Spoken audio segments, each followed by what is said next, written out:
یہ 13ویں صدی عیسوی کی ابتدائی دہائیوں کی بات ہے۔ خوارزم سلطنت اپنی پوری قوت اور شان کے ساتھ حکمران تھی۔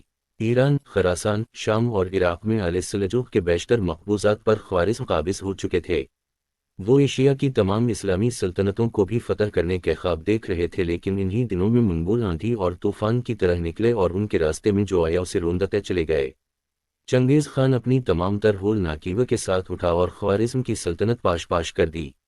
یہ صورتحال دیکھ کر ترک قبائل جنوب کی جانب بھاگے۔ ان میں سے بعض ایران اور شام میں پہنچے اور ترکمانی کہلائے۔ انہوں نے حکومتیں بھی قائم کیں۔ بعض جنوب کی جانب بڑھے اور مصر میں موجود سلاطین مملوک سے لڑائی کی۔ مملوک بھی ترکی النسل تھے۔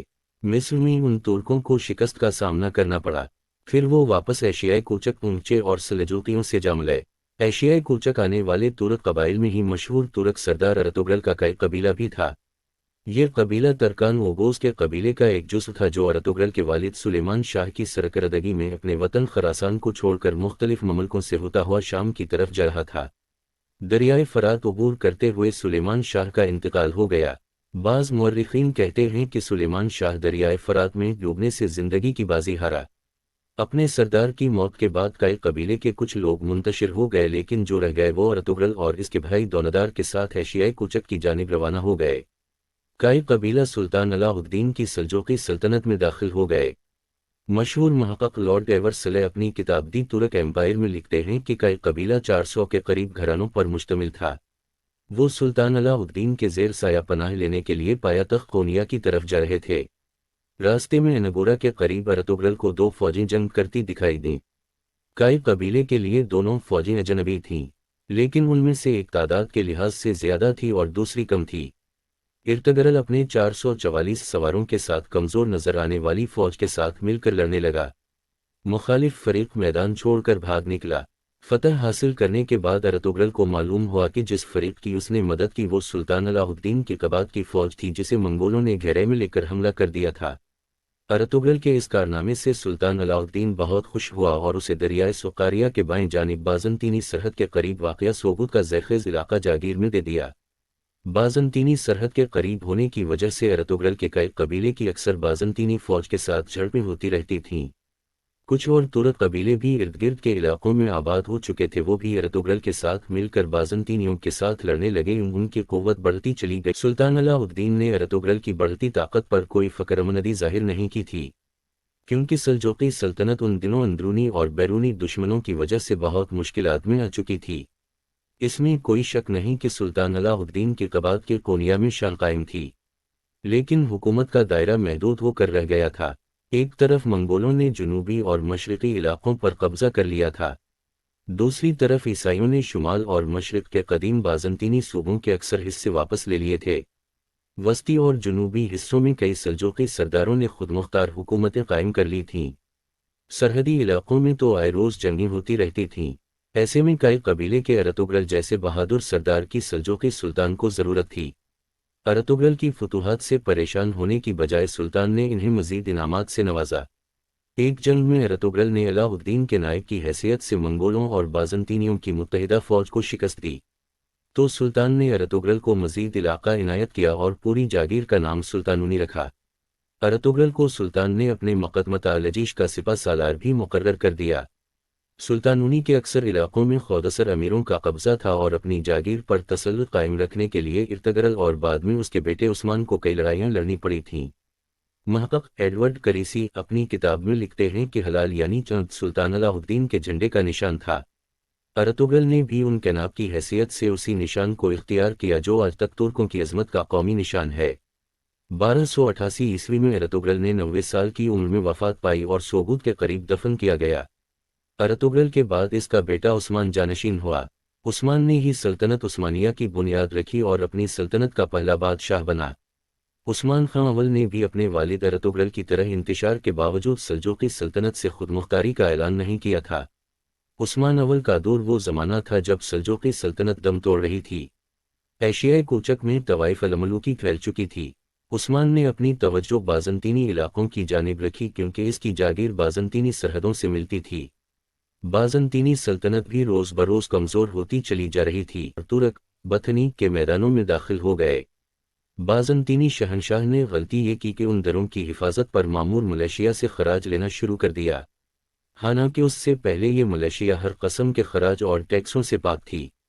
اس کا نتیجہ یہ ہوا کہ ملیشیا کو خراج ادا کرنے کے لیے زیادہ محنت کرنا پڑی اور یہ لوگ صرف کسان بن کر رہ گئے۔ ان میں فوج کی طرح یا ملیشیا کی طرح کا نظم نہ رہا۔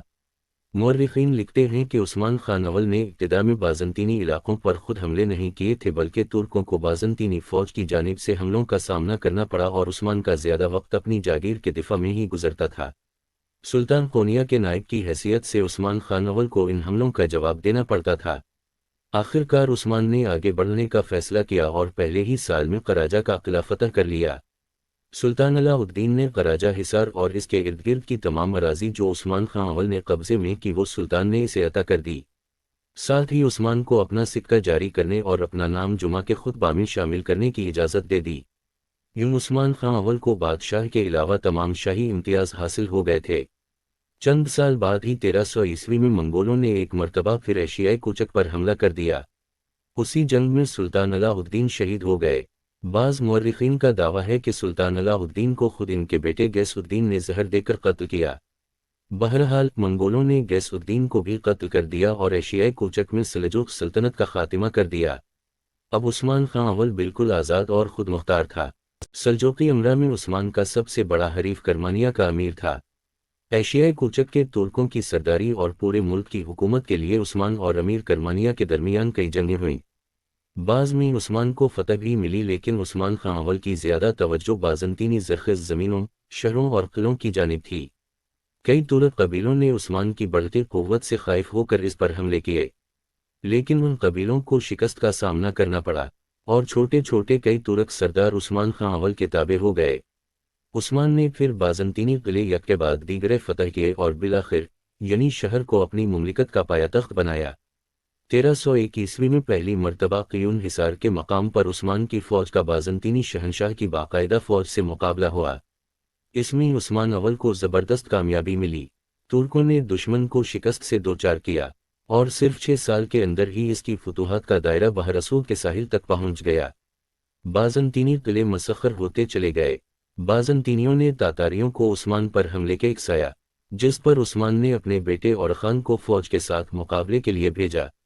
تاتاریوں کو اس جنگ میں ترکوں سے عبرتناک شکست کا سامنا کرنا پڑا۔ 1317 عیسوی میں عثمان نے بازنطینی سلطنت کے اہم شہر برسا کا محاصرہ کیا۔ یہ محاصرہ کئی سال تک جاری رہا۔ 1322 میں تنگا کر بازنطینیوں نے ہتھیار ڈال دیے اور شہر خالی کر دیا۔ ترک فوج عثمان خان اول کے بیٹے اورخان کی قیادت میں شہر میں داخل ہو گئی۔ عثمان خان اول اس وقت سوگوت شہر میں بستر مرگ پر تھا، لیکن اورخان اس کے پاس یہ خوشخبری لے کر پہنچ گیا۔ عثمان خان اول نے خوش ہو کر اورخان کو اپنا جانشین مقرر کر دیا اور عدل، انصاف اور بھلائی کی نصیحت کی۔ عثمان خان اول کا انتقال ہوا تو ان کی قبر پر ایک عالیشان مقبرہ بنایا گیا۔ مورخین کہتے ہیں کہ عثمان خان اول میں وہ تمام اوصاف پائے جاتے تھے جو کسی سلطنت کے بانی میں ضروری ہیں۔ ان کی ہمت اور شجاعت غیر معمولی تھی۔ انہیں قیادت کا ملکہ حاصل تھا۔ جنگ کے میدان میں ان کی بہادری سپاہیوں میں دلیری کی روح دیتی تھی۔ حکومت کے انتظام میں ان کی دانش مندی رعایا کے دلوں کو اپنا گرویدہ بنا لیتی تھی۔ ان کے عدل اور انصاف کی شہرت پورے ملک میں پھیلی ہوئی تھی۔ عثمان خان اول کی عدالت میں ترک، تاتار، مسلم، عیسائی سب برابر تھے۔ رعایا کی بہبود اور خوشحالی ان کا نصب العین تھی۔ ان کا زندگی گزارنے کا انداز نہایت سادہ اور نمائش سے یکسر پاک تھا۔ دولت انہوں نے کبھی جمع نہیں کی تھی۔ غنیمت سے حاصل ہونے والے تمام مال میں سے غریبوں اور یتیموں کا حصہ نکالنے کے بعد سپاہیوں میں تقسیم کر دیتے تھے۔ عثمان خان اول یعنی شہر کے جس مکان میں رہتے تھے، مرنے کے بعد اس میں سے سونے، چاندی یا جواہرات وغیرہ کچھ نہیں ملا تھا۔ صرف ایک کفتان، ایک سوتی امامہ، لکڑی کا ایک چمچہ، ایک نمکدان، چند خالص عربی گھوڑے، زراعت کے لیے چند جوڑے بیل، بھیڑوں کے کچھ گلے اور اسلحہ، صرف یہی چیزیں عثمان خان اول کے پاس تھیں۔ وہ نہایت فیاض، رحم دل اور مہمان نواز تھے۔ عثمان خان اول نے اپنی حکومت کے ابتدائی دور میں سوگوت میں ایک مسجد بھی تعمیر کرائی تھی جو سلطنت عثمانیہ کی پہلی مسجد ہے۔